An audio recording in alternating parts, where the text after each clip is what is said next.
Welcome to our deep dive, where we're going to explore how writers in the late 1600s and early 1700s used the concept of difference to kind of comment on the changing social and political world around them. And we've got some fascinating analysis to work with. We do. You've given us excerpts from William Congreve's The Way of the World and Alexander Pope's The Rape of the Lock. Both writers really capture the spirit of this era in England, this transition from the Restoration era to the Augustan era. So a society kind of finding its footing after years of upheaval. Yeah, you've got the return of the monarchy, a new emphasis on order and reason, the rise of the middle class, and this whole idea of polite society taking shape. It's interesting how Congreve uses character names in The Way of the World to maybe hint at these shifting dynamics between men and women. Oh, how so? Well, take Mirabell, the male protagonist. His name sounds almost feminine, doesn't it? Mm-hmm. And then you have Millamant, the female lead, whose name has a more masculine feel.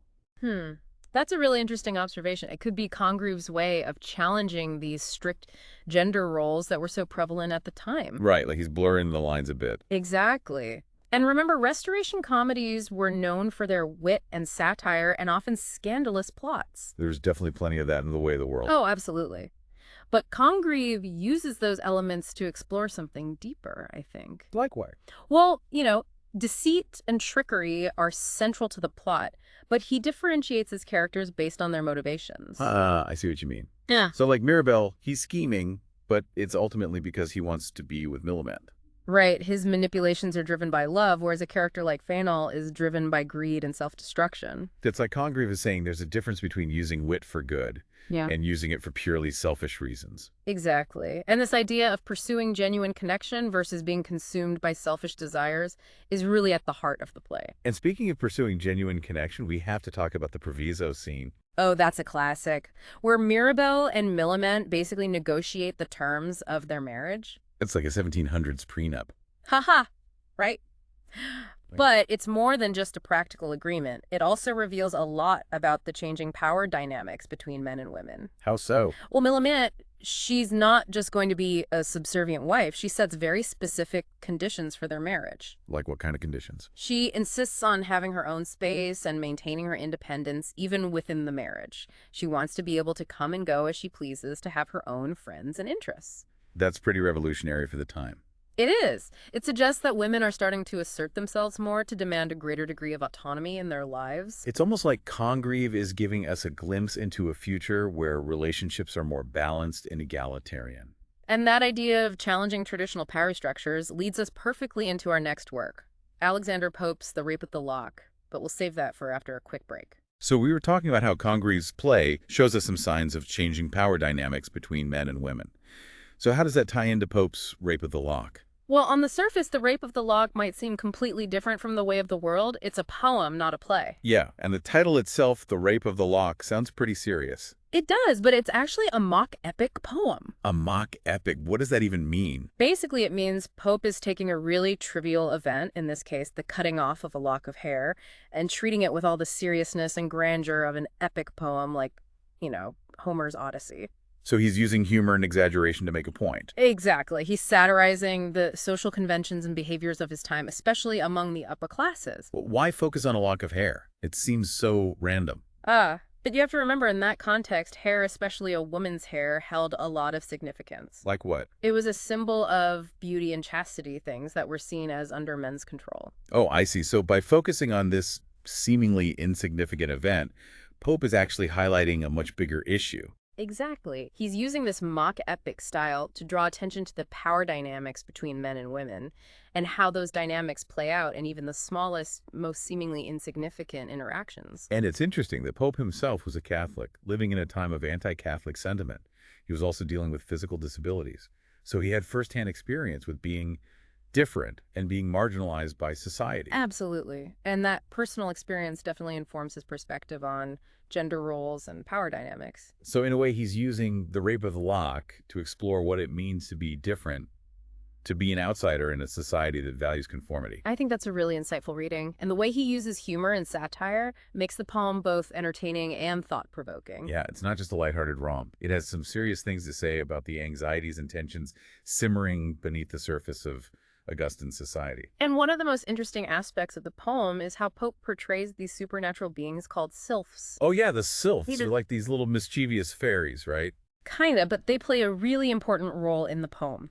They're supposed to be guarding Belinda's virtue. Which is kind of ironic considering the title of the poem. Right, and it's through the sylphs that Pope explores the complex and often conflicting desires of women in that era. How so? Well, on one hand, they represent the desire for protection, for guarding one's chastity, but on the other hand, they're also easily swayed by vanity and superficiality. So they embody this internal struggle that many women probably faced, trying to navigate societal expectations while also wanting to express their individuality. Exactly. And the fact that the sylphs can change their sex at will adds another layer of complexity to their role. It's like they're saying gender isn't this fixed binary, it's much more fluid and nuanced. And that fluidity challenges the traditional power structures that Pope is satirizing throughout the poem. But in the end, who wins this battle between the sexes in The Rape of the Lock? That's the brilliant thing. No one really wins. The lock of hair ends up ascending into the heavens, its ultimate fate unknown. So it's left open to interpretation. Exactly. And that ambiguity, I think, reflects the reality of gender relations. There are no easy answers, no clear winners or losers. It's messy and complicated, just like life itself.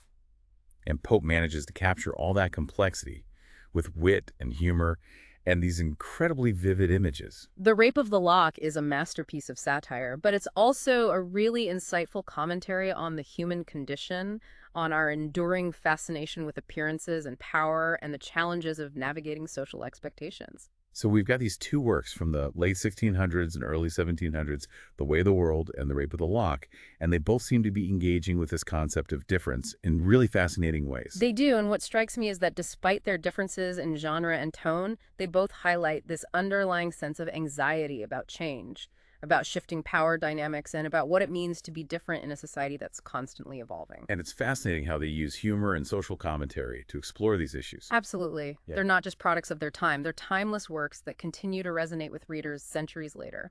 And maybe that's why we keep coming back to them. They offer us these glimpses into human nature, into the complexities of social interactions, and the challenges of navigating a world that's constantly in flux. And they remind us that difference doesn't have to be something to fear. It can be a source of creativity and humor and even progress. So if Congreve and Pope were writing today, what do you think they would be focusing on? What social and cultural shifts would they be satirizing? What absurdities would they be highlighting? Oh, that's a great question. It really makes you think about how these themes of difference and social change continue to play out in our modern world. And maybe it'll inspire our listeners to take a closer look at their own society and to question the assumptions and expectations that shape our lives. And to remember that even in the face of change and uncertainty, there's always room for humor and for hope. That's a perfect note to end on. So until next time, keep exploring, keep questioning, and keep diving deep. It's amazing how these two works, The Way of the World and The Rape of the Lock, explore difference in such distinct ways. It really shows the power of literature.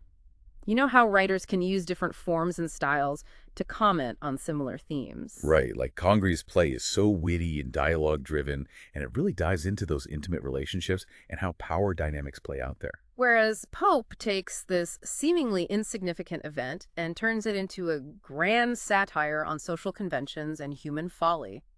But both works ultimately point to a society grappling with change and anxiety about where things are headed. Exactly. And it's not just about their time. I think these anxieties are universal, and we're still dealing with many of the same issues today. Oh, absolutely. Like the struggle for equality between men and women, the obsession with status and appearances, the constant pursuit of power. And what I find fascinating is that both Congreve and Pope managed to offer glimpses of hope amidst all this anxiety. Oh, how so? Well, in The Way of the World, Millamant's demands for independence in her marriage. That's a sign that things might be moving in a more balanced direction. And in The Rape of the Lock, even though it's a satire, there's a sense that Pope isn't just condemning human folly, but he's also urging us to laugh at ourselves, to recognize our own absurdities. Exactly. Like maybe through humor and self-awareness, we can start to address some of these deeper issues. You know, it's easy to dismiss these works as just products of their time, but what makes them so enduring is their ability to speak to something timeless about human nature. Absolutely. They capture these fundamental anxieties and desires that transcend time and place. And they remind us that difference isn't necessarily something to fear. Right. It can be a source of tension and conflict, but it can also be a source of creativity, humor, and progress. It's really remarkable how these writers from centuries ago can still resonate with us today. It is. It's a testament to their skill and insight, and it also shows us how literature can be this powerful tool for understanding ourselves and the world around us. So as we wrap up this deep dive, I'm left feeling both amused and challenged by these two works. Me too. They're entertaining, but they also make you think. They definitely make you think. So before we go, I'd like to leave our listeners with a question to ponder.